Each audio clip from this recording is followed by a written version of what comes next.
Hello, everybody, and welcome to the first Paganish Michigan Virtual Book Fest.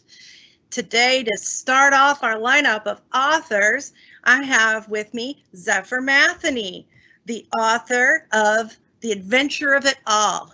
Zephyr is a disabled second-degree Wiccan priestess who uses the pronouns they, them, and they traveled around the world in an electric wheelchair, which sounds pretty amazing all by itself. So without any further ado, here is Zephyr Matheney to talk about The Adventure of It All.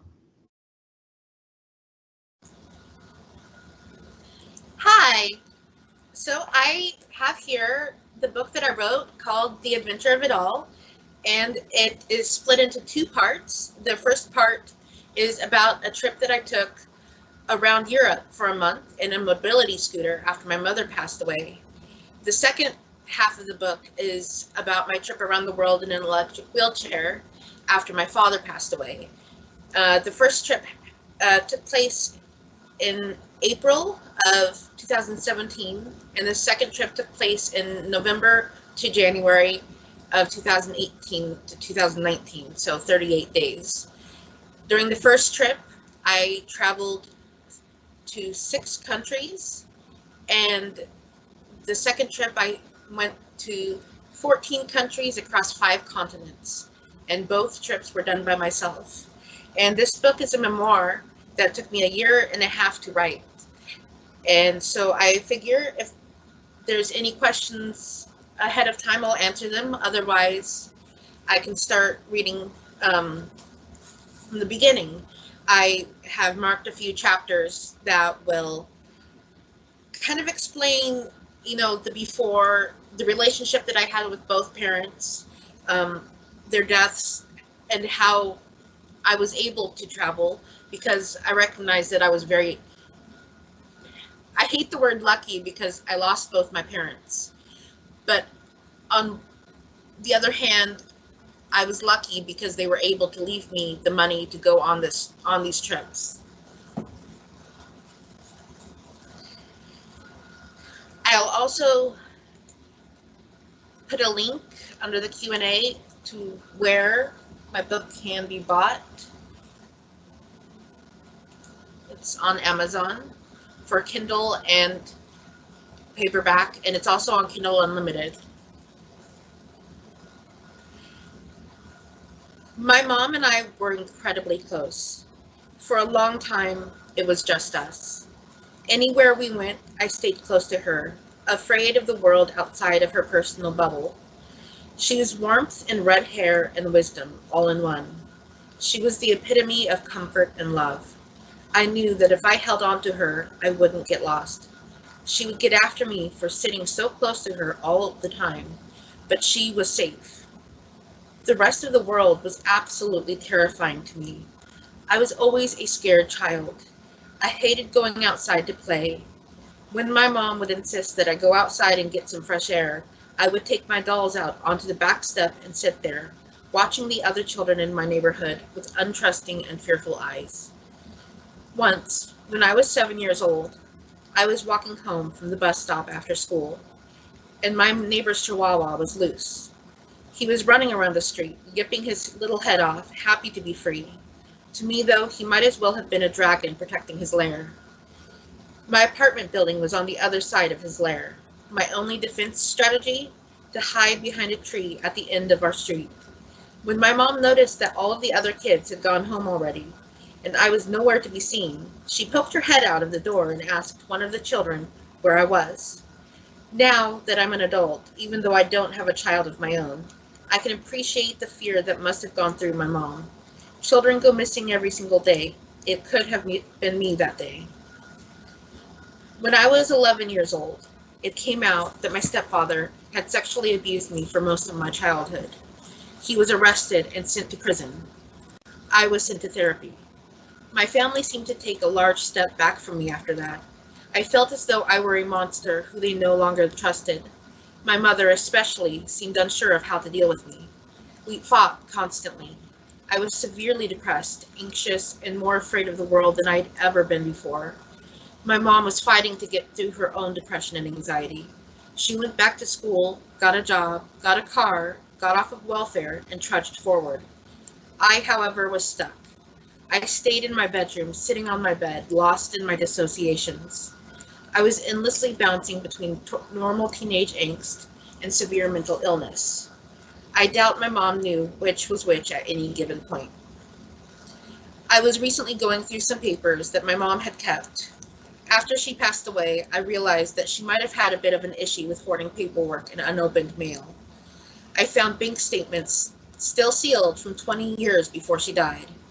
One of the papers that I found was the results of a standardized test that I took in the 9th grade. The results weren't anything to be proud of. Surprisingly, I did better in math than reading. I think that might have been the only test I ever took that had those results. But something caught my eye. When the test asked me what I wanted to do in the future, I had said travel. The results page suggested that I speak to my school counselor about that. 14-year-old me was lost. I had no idea what I really wanted to do when I grew up. Growing up wasn't something I thought would actually happen. I was too suicidal. I had no real dreams. I loved writing poetry filled with teenage angst, listening to pop music and daydreaming about my newest crush of the week. I was trying to be cool by smoking cigarettes. I floated through life without any real dreams, failing school along the way. I was headed toward nowhere. So when I wrote travel down, I'm not sure I meant to another country. I might have, though. I might have meant France, since I was taking French that year. But I think mostly I meant away from the trauma and away from the fear and away from everything that I was at that moment. It took me almost 20 years to figure myself out, and even now, I haven't totally achieved the full understanding of who I am, where I'm going, or what I'm doing with my life. I may never achieve any of that. Had my mother not passed away when she did, I may not have been able to travel or discover my passion, although I will always stand by the fact that I would have chosen her over traveling or my dreams. I will always grieve her death, especially how it happened, and that I was never able to say goodbye to her.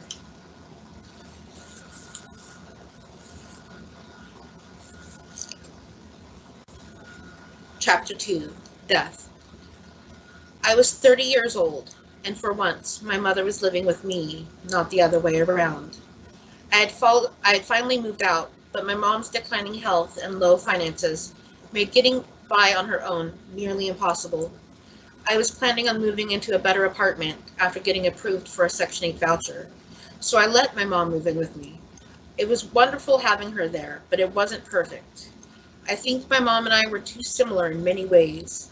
We could fight and fight and fight, but we loved each other deeply. We understood each other in ways that nobody else did. When I woke up on Halloween morning, 2.5 months after we had moved in together, I could hear my mom's voice. She was talking on the phone, and her voice sounded bright and cheery. She must have been talking to the receptionist at her doctor's office, because her voice had that forced professionalism in it, but it sounded healthier than it had in a long time. I listened to her for a while, until she left to go smoke outside. I didn't have any plans until the afternoon, so I went back to sleep. I woke up when my mom called out to me for help. "My blood sugar is dropping," my mom called out. I jumped out of bed because I knew the drill. My mom had type 2 diabetes, and even though her blood sugar ran high most of the time, her insulin sometimes made it drop too low, and when it did that, it happened without much warning. I went out to the living room and sat on the couch next to my mom. She had gotten a bowl of instant oatmeal and was eating it. I got the machine to test her blood sugar out of her purse and poked her finger. Her blood sugar was supposed to be at least 80. It was 50. If my mom's blood sugar had been much lower, she would have been unconscious. It was at the end of the month, and we didn't have much food in the house, let alone anything with significant amounts of sugar. My mom told me that she had some small cans of prune juice in the fridge, and I grabbed them and brought them back to the couch. My mom had also pulled a box of emergency hard candies out of her purse. I opened the can of prune juice and handed it to her. She had finished the oatmeal but was starting to shake. I checked her blood sugar, again, 70 something. This was good. It was going up, and pretty fast, too. In the middle of trying to raise her blood sugar, my mom mentioned something about part of her face going numb. I figured it was just a low blood sugar, so I didn't pay much attention to it. And then my mom, who had been sitting up, laid back against the back of the couch. It was like watching an exhausted person take a break from fighting a battle. I checked her blood sugar again, 80. Mom! She mumbled something about the Arctic, but that was the only word I could catch. Mom, say something! She mumbled something else, but I couldn't understand it. Mom, if you don't answer me, I'm going to call 911. No. And some more mumbling, but less of it. This went on a few more times until I got no response from her at all. I called 911 and told them that my mom was unresponsive after a low blood sugar episode, but that her blood sugar had gone up to 80.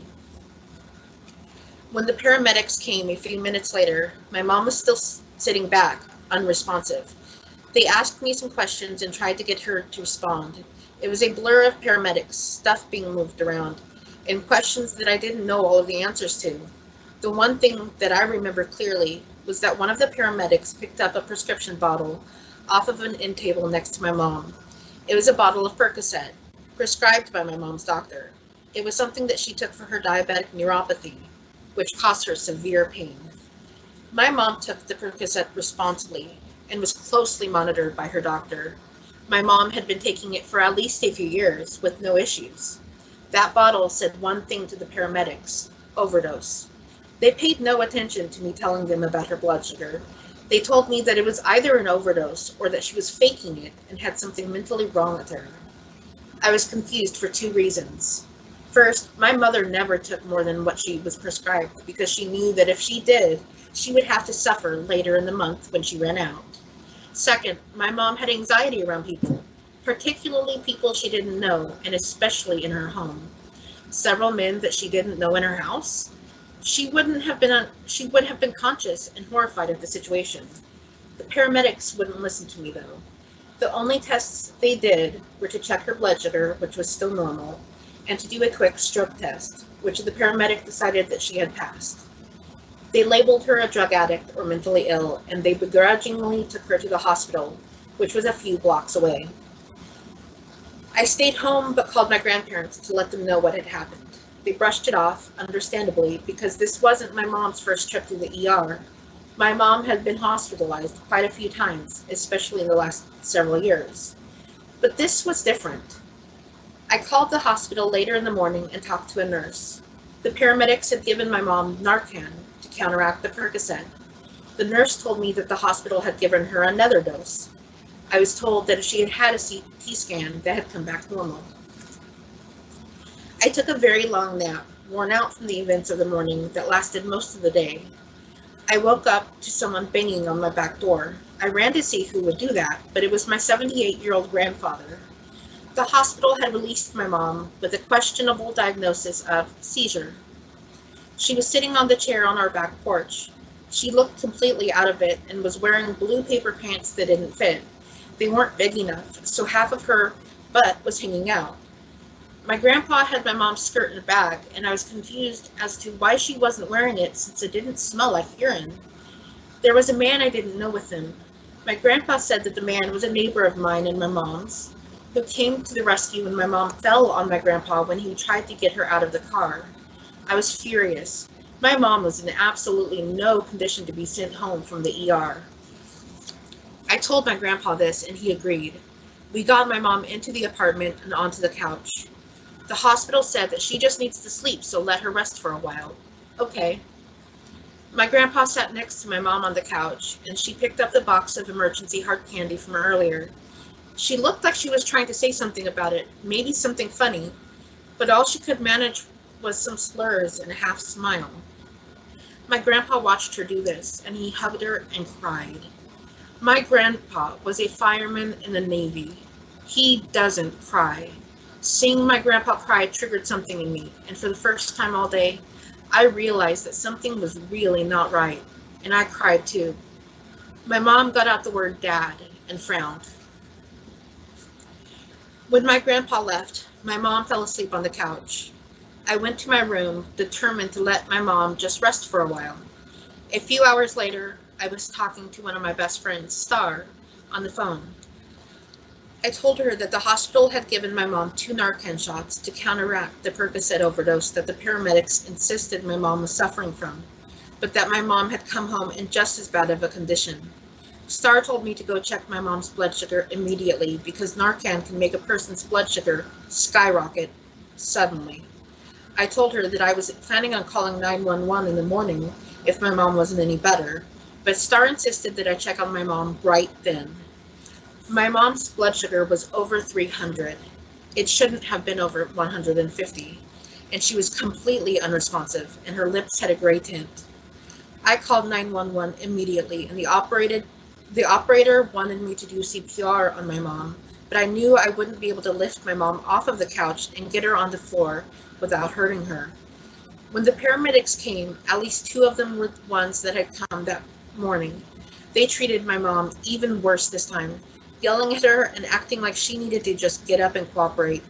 My mom was trying to cough, but it came out a sort of gag, like she was choking. I insisted that they take her to a different hospital, the bigger hospital across town, but they tried to convince me that it would be better for them to take her to the first one. I stood my ground, and they finally agreed to take her to the bigger hospital. I called my grandpa because I wanted my mom to have someone to advocate for her, but because I don't drive. My grandpa rushed to the hospital to meet my mom. I don't know how long it took for the second hospital to admit her, but they finally did. They weren't sure what was going on with her. First, they thought it was a heart attack. Some enzymes were elevated in her blood. Then they thought that a recent minor weight loss released Percocet that had been stored in my mom's fat cells, which could have caused an overdose. Eventually, they discovered that it was a stroke, albeit a strange one. From what I understand, my mom's sudden drop in her blood sugar triggered a massive stroke that affected a large part of her brain. It didn't appear as a typical stroke, hence why the paramedics that came the first time said that she had passed the stroke test. The kind of stroke my mom had caused her to just fall asleep. I was told that by the time my grandpa left after bringing my mom home on Halloween, my mom had already slipped into a coma. It's possible that my mom was in a coma from the moment she closed her eyes that morning. I've had my share of tragedies in my life, but I'd never had someone close to me die. My mom and I had brief discussions about not letting her be a vegetable and to cremate her after she dies. But I never thought that I would actually need to make the decision to pull the plug. I always assumed that my mom would die and someone else, like a doctor or police officer, would tell me about it after the fact. My family came together close to the end of my mom's life. All of us in my grandparents' living room for the very first time, except for my mom. We had to figure things out together, but ultimately it was on my shoulders because I'm her only child, her next of kin. Even my grandparents, who created her, had no official say according to the hospital. I knew that my mom would want to be let go, and I had been as ready as I could be since I found out what was wrong. I knew that there was no hope, that my mom wasn't going to get any better. I had to hold back, though, to let my family go through the letting go process. Eventually, most of us ended up in a tiny conference room with a doctor. He was very nice and very patient with us. He explained why my mom basically had no hope, but that we could choose to keep her alive, and that she would be in excruciating pain until her body eventually gave up, however many years down the road. Even though my voice is the one the hospital required, I wasn't alone when I said no. I wasn't alone when I shook my head and said that I didn't want her to suffer and that she had requested to be let go in this type of situation. That was on Sunday, November 6th, 2016. I said my goodbyes to her that evening and told my family that I couldn't handle going back. I didn't want to see my mother suffer anymore, and I couldn't handle seeing her die. The doctor had explained to my family and me how they would remove life support. First, they would give my mom morphine that evening. The next day, they would start to turn the oxygen down slowly until finally it was off. Then they would remove the tubes. They would continue with the morphine to keep my mom comfortable until she passed. On the morning of November 9th, I woke up and the first thing I did was check the news online to see who won the election. After expecting Hillary Clinton to win, I was shocked and devastated. A few minutes later, I received a call from my grandma saying that my mom had passed away the night before. My aunt and uncle were with her when she passed, and my grandparents had arrived around the time of her death.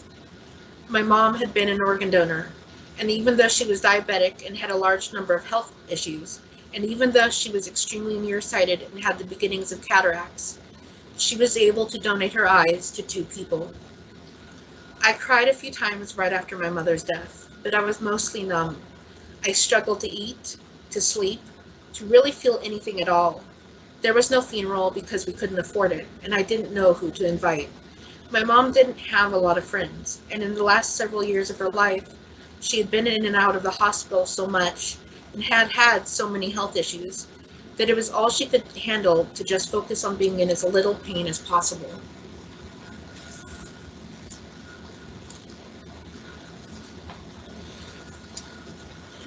Chapter 3, Plans. People told me for a few months that I was handling everything so well. They were all surprised at how well I was doing, but I wasn't doing well. I had things to do, places to go, a life to live. How was I supposed to grieve properly? I was struggling to deal with school. Thank goodness I don't work. I failed my first class in 2 years.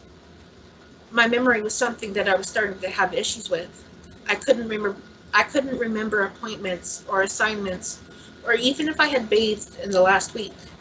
As my mother's death became more real, I would have episodes where I became incapacitated by grief, and my body would be racked by sobs. I spent 2 weeks with a friend in Idaho, which helped ground me. About a month after my mother had died, my grandmother called me. "There's a letter here about your mom. Something about an insurance policy or retirement fund?" she said in her gentle voice. She still had a strong hint of a southern drawl, despite having lived in the Pacific Northwest since the 70s. I wanted to know what she was talking about. As far as I knew, my mom didn't have a life insurance and was on Social Security. She also got a $50 retirement check from working for the state for 10 years. If my mom had a retirement fund, wouldn't she get more than $50 a month?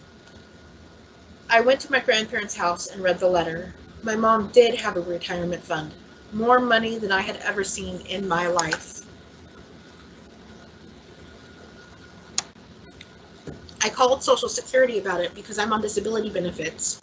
I was told that from the moment I received that money, I had 2 months to spend it before they took my benefits away. That would have been fine if $30,000 were enough to live on for the rest of my life, but it's not. That left me with 2 months to do what is called a spin down. I've seen many friends get a large settlement from Social Security back pay to inheritances. I myself got a back pay of $10,000 in 2013 when I was approved for Social Security benefits after a 6-year-long fight for approval. I had seen how so many of my friends had blown through the money through a spin down, which left them with nothing. Yes, they'd had a good time getting tattoos and eating out, but what did they have to show for it, other than a tattoo that was filled with more regret than ink? I used my back pay to buy a mobile home to live in. It was a smart decision, but also a stupid one. My mobile home had a lot of problems, and it became very unhealthy to live in, so I sold it for a third of what I paid for it. 2 years after I bought it, what did I have? A new laptop for school and a bit of money to move into a small studio apartment downtown. I wanted to do something different, something better with the money my mom left me. I wanted the money to go to the best possible thing, something I could keep forever, something I could cherish. I wanted to do something in honor of my mom's spirit. I knew almost instantly. I was going to take some of her ashes to Paris. My mom loved the idea of Paris. From the Eiffel Tower to the Seine River to the romance that it all seemed to represent. My mom was in love with the romance. My mom was in love with the idea of romance and love. She always had been. She also had never had the ideal relationship. Her first love was unrequited. Her second was a fling that created me. And her third was my stepfather. He ended up dying in prison. Then there was her last attempt at love, but he's now in prison for murder. Paris symbolized all of my mom's hopes and dreams, so it was only fitting that her ashes were able to go there. But then, if I was going to go to Paris, why not London? It was so close. There's even a train that connects them. And if I'm going to London, why don't I go to Scotland? And Ireland? And Wales? A week or two long trip became a month of adventure around Paris, Ireland, and the UK. Europe had always been just a fairy tale to me. I knew it existed, but it's hard to truly believe in something unless you see it for yourself. I always dreamed of doing a lot of things I did and seeing a lot of the places I saw, but growing up poor made it hard to really believe that it could actually happen. But then there was the issue of my mobility. I used a walker, and there was no way I was going to be able to walk around enough, even with my walker, to go anywhere overseas. I would need to figure out a solution, and a solution I found. I discovered that there are foldable mobility scooters that are meant for traveling. I found one that allowed my weight, went 12 miles on a charge, and could fold up as small as a carry-on suitcase. I ordered it in a metallic light blue. Getting my passport was exciting too. I couldn't order it as far in advance as I should have, so it was a bit nerve-wracking. I did get my passport after just a few weeks though, so I was lucky. I took a selfie the moment I opened the envelope with my passport. I couldn't believe it. Passports were a symbol of something that was always way out of my reach. That was no longer the case. Not only did I have a passport, but I was going to have stamps in it very soon. When I booked my flights, I discovered that the cheapest ones had long layovers, almost 24 hours, in my choice of Germany or Turkey. I chose Istanbul, Turkey. I knew nothing about that area of the world. One of the first things I read about when looking up Istanbul was the triple bombing of the airport just months before I booked my tickets. Bombing? Yes. Apparently there was a terrorist attack. Terrorists? Yes. There are multiple terror groups that have been targeting Turkey. I looked Turkey up on a map and realized that technically it's in the Middle East. Turkey also borders Syria. This was when the war in Syria was filling every form of media. I realized just how close to all of that I was potentially going to be. How close I was actually going to be. Because my tickets were bought, and they were business class, so I was absolutely going to go. I had nightmares all night that night. The next day, I continued my research. I found a video by Rick Steves about Istanbul, during which he visited the Grand Bazaar. It was incredible looking and became my main focus for Istanbul. I wanted to see the Grand Bazaar so much. I was also interested in the Hagia Sophia and the Blue Mosque. When my new mobility scooter was delivered, I was beside myself. I tore the box open and almost broke myself trying to assemble it. I plugged it in to charge for a while. I couldn't wait to try it. I named it Wanderlust. Later that afternoon, I unplugged the scooter and decided to test it out by going to check the mail, which was too far from my apartment for me to walk, even with my walker. Unfortunately, I barely made it back to my apartment before the scooter died. I checked, and it was fully charged, so it shouldn't have died by only going one block. I called the place I bought it from, and they asked me a couple of questions before telling me that they'd send me a new one. I was concerned because I only had a couple of weeks before I needed to leave. Would the new scooter arrive on time? What if it malfunctioned too? All I could do was wait. My new mobility scooter came about a week before my trip. I let it charge overnight, but at 5 a.m. I couldn't wait any longer. It said that it was fully charged, and as afraid of the dark as I am, I decided to take it for a test ride further than the mailbox. I was going to try to go to the grocery store a mile away. Was that the smartest idea? No, but I didn't have much time to waste. I needed to take the risk. Going from my apartment to the grocery store in late March, before the sun was even up, was cold. Wanderlust II, as I named her, could go up to 6 miles per hour, which meant that I arrived at the grocery store half frozen, but ecstatic and still very nervous. I had never been out in a public place on a mobility scooter, especially one that didn't look like a traditional one. Would I be judged? I knew I shouldn't care what anybody else thought, but I did. My trip around the grocery store, I decided to buy a few things while I was there, was largely uneventful. I was limited to what I could fit in the small basket on the front of the handlebars, and at one point, while leaning forward, I accidentally pressed my horn, which was far louder than any mobility scooter horn needed to be. It made a nearby employee jump and clutch their chest. With my breakfast and a frappuccino tucked into my basket, I headed back home. I decided to take a different route, though. The feeling that coursed through me as I rushed down the sidewalk as just a hint of light rose above the trees around me can only be described as freedom. For the first time that I could remember, I was free. I no longer needed to stay inside my apartment, dependent on rides from others. I could see myself taking the city bus. I could see myself going on a whim anywhere. There was hope in my heart, and when I got home, I was sad to be home, but I was also very cold. Preparing for my trip to Europe went smoothly. I created an itinerary in Microsoft Excel and sent copies to friends. One friend in particular offered to be my contact person. Basically, I would check in with her as I reached each place. She was the only one who not only had my itinerary, but the contact information for every airline and hotel that I had booked with. She also had my grandparents' contact information in case of an emergency. I got vaccinated against hepatitis A and typhoid after my grandfather had suggested that I look into what vaccines I might need. That hadn't even occurred to me. I didn't think of Europe as being a place where vaccines were needed, but Turkey is. I continued to test Wanderlust II, taking her on buses and running errands. The horn was easy to accidentally hit, so I ended up embarrassed more than a few times. Packing should have been done further in advance than the day and night before I left, but I'm a hopeless procrastinator. I also could barely sleep, if I did at all.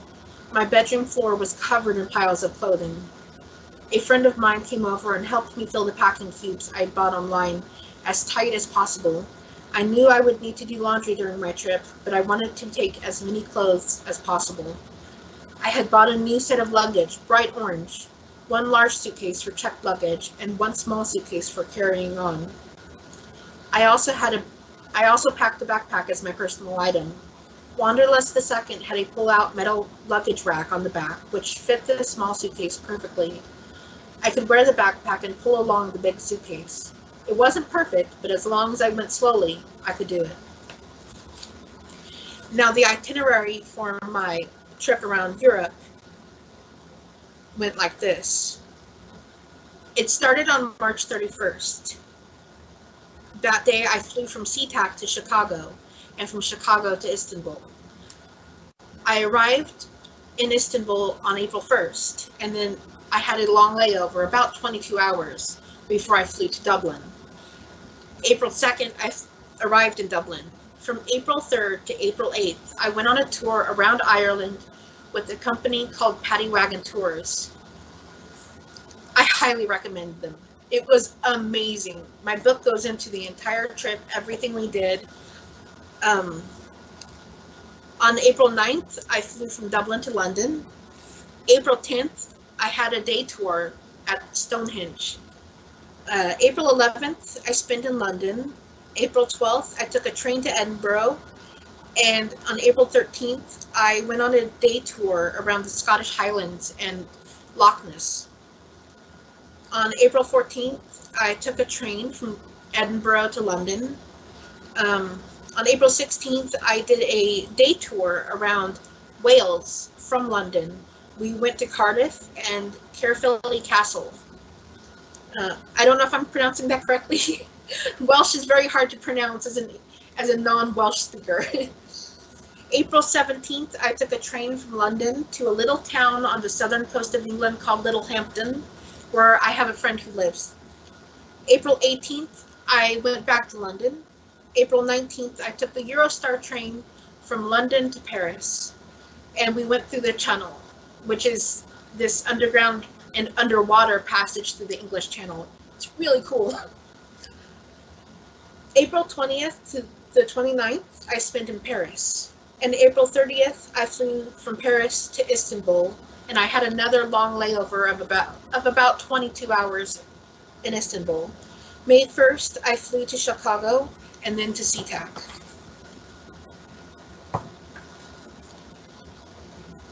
So I don't think I'm going to have time to read any from the book 2, but I will explain about some of the countries that I went to. So my itinerary for around the world, on November 27th, I flew from Seattle to LA, and then I spent the night in LA, and then I flew from LA to San Salvador, El Salvador. I had a layover of about a couple hours there. I wasn't able to leave the airport. And then I flew to Bogota, Colombia, where I had about a 10-hour layover, and I was able to leave the airport. After that night, I flew from Bogota, Colombia to London, where I took a train to Edinburgh. I spent one full day in Edinburgh and 2 nights before I flew back to London and took a train to Littlehampton. I had to visit my friend again. I spent one full day in Littlehampton and 2 nights before I went back to London for 2 full days. I took a train to Paris and the Eurostar again. And then I spent from December 8th to the 10th in Paris. I flew to Frankfurt, Germany for a few hours layover that I just kind of sat in a lobby for. And then I flew to Istanbul. I did another long layover in Istanbul, about 22 hours before I flew to Beirut, Lebanon.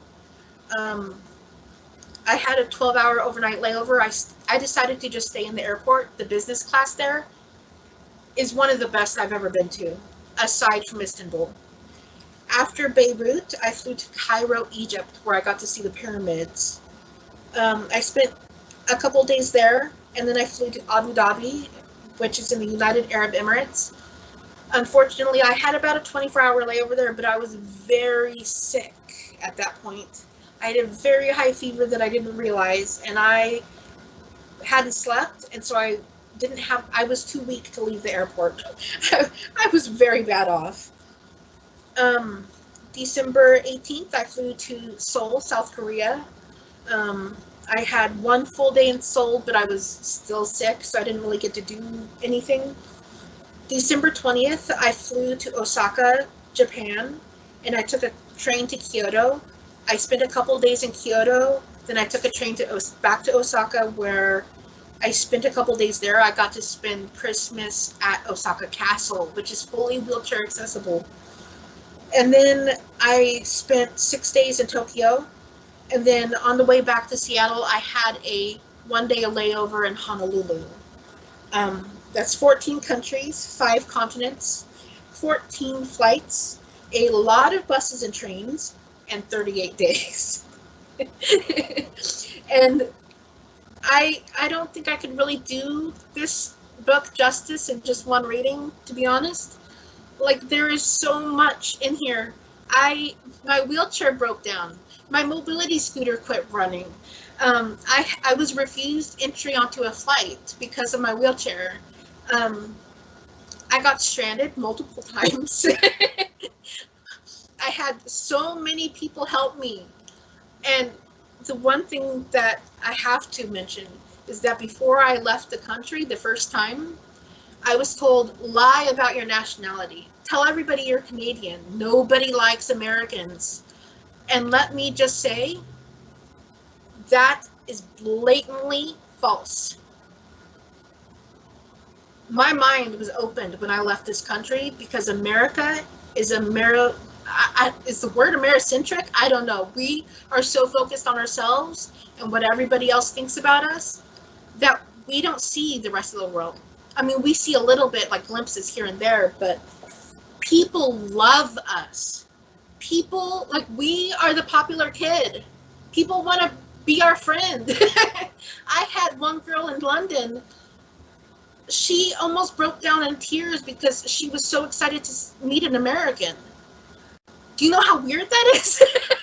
Like, I'm just me, but people really don't hate us as much as we think they do. And I never once lied about who I am, and I never had any issues. I will list the tour company. I will say that the tour company I went to Scotland with, I will not recommend. It was a bad. The tour itself was where the things I saw were good. The tour itself sucked. But the one I'm going to make an announcement on here, the Ireland tour is Paddy Wagon Tours. It's not wheelchair accessible. It's not. I would have gone on it again with my wheelchair, but it's not.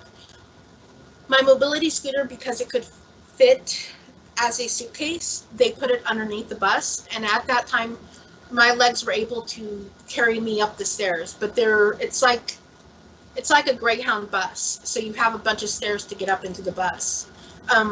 They do have day tours though that they do from Dublin in a van, so that might be a better option if your knees can't handle stairs. But yeah, unfortunately, Paddy Wagon Tours isn't really wheelchair accessible. To get a fully accessible tour around the UK, it's super expensive. Like, there are companies who do it, but it is so expensive. Let me see if I missed any. The craziest experience I had on my travels.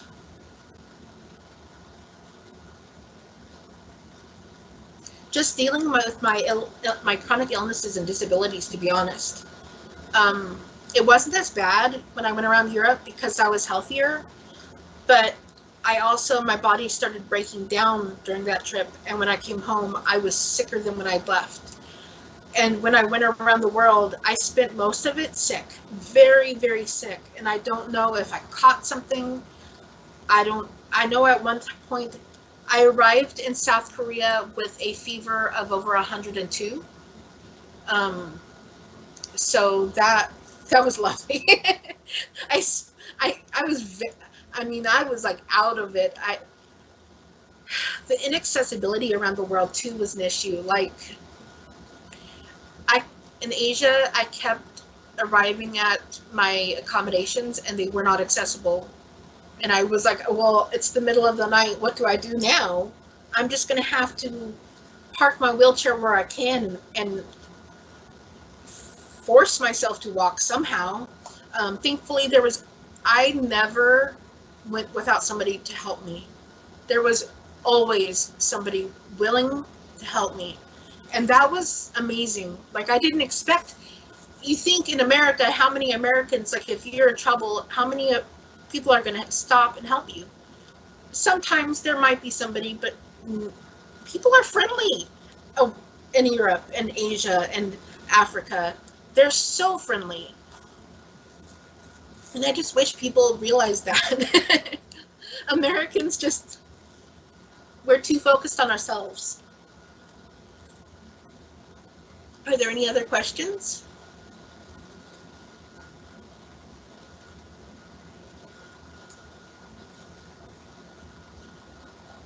It looks like we might be done with our questions.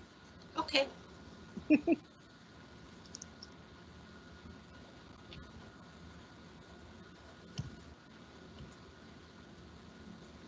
I want to say thank you so much to Zephyr for joining us and sharing with her book.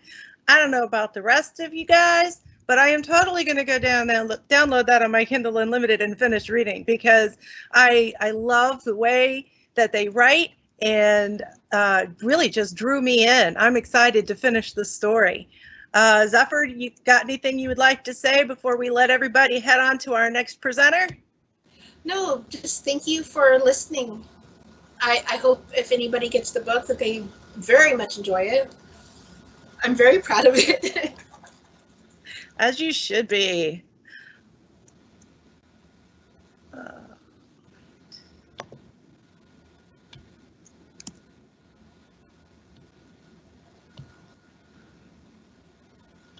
Well, coming up next, starting right now, as a matter of fact, is Janet Callahan sharing some of her book In the Spiral about pagan parenting. So I've posted the link over in the comments. Please head on over and show her some love. Thank you so much, guys, and have a wonderful day. Thank you.